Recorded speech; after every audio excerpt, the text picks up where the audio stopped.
Oh, let's see what we got. Give me something good. Oh man, I almost went 5 whole minutes without having to look at a SPAC company. Man, you just had to go ruin the ride. Ugh, what is this garbage? Why am I even looking at this? They even know what they're gonna merge with yet? No. They just IPO'd and now it's just, you know, whatever, you know, no, nobody cares. Ugh, I hate it so much.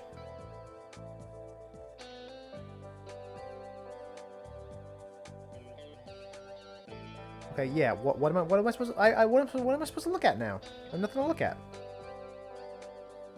I had a $200 million initial public offering of $10, and now where are you? Where were you 6 months later? Share price is down. You have no announcements. You have nothing. I don't like. Maybe if I read this, there's at least an inkling of what it may be merging with.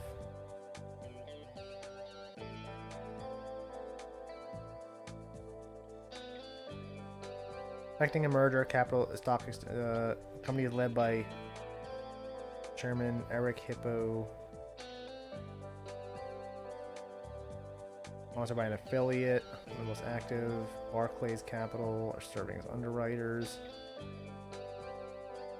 So they have like they don't even, they just, I don't know, making a SPAC first and then looking for something to merge with is a very shoot first, ask questions later kind of strategy, and I don't know if I approve of that. And it's not just because I don't have anything to look at and now I'm annoyed. No, it's not just that. I mean, okay, it's partially that. With whom are they merging? Bro, they don't even know. Alright? I don't know.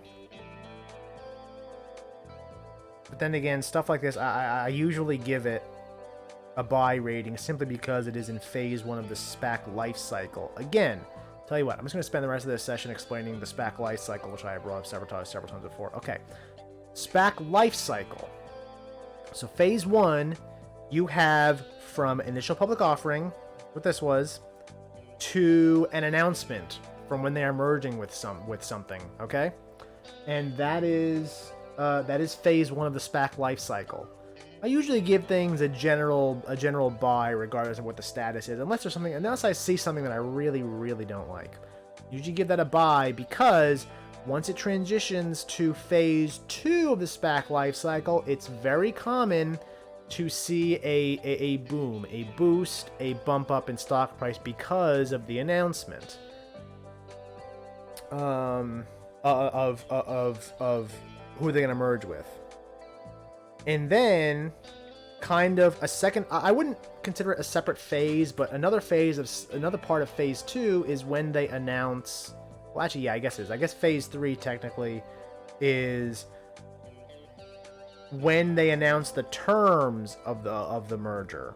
Now that people usually don't like those because it usually does not benefit them all that much, almost uniformly.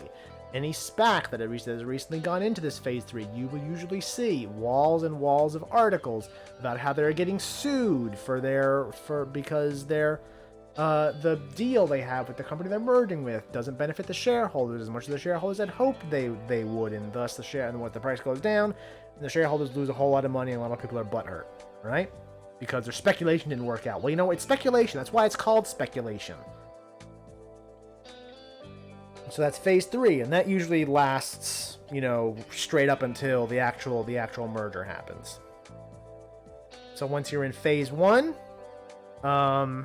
which this is in, I usually recommend to buy, because if it ever does get into phase 2, and there is the chance of it never getting into phase 2. There is a chance of that happening. I honestly can't think of an example, but there is a chance. That's why, sure, it's a buy, but it's still, you know, a little bit of a risk. So, buy is usually recommended for phase 1. Sell is usually recommended for phase 2. And phase 3 is kind of a mixed bag, because at that point, you're not buying it because you want to own the SPAC, you're buying it because you want to own the company that it is going to merge with in the future. Okay? So there's my explanation of the SPAC life cycle, and because this is in phase 1, I'm going to go ahead and hit this buy button and then move on with my life.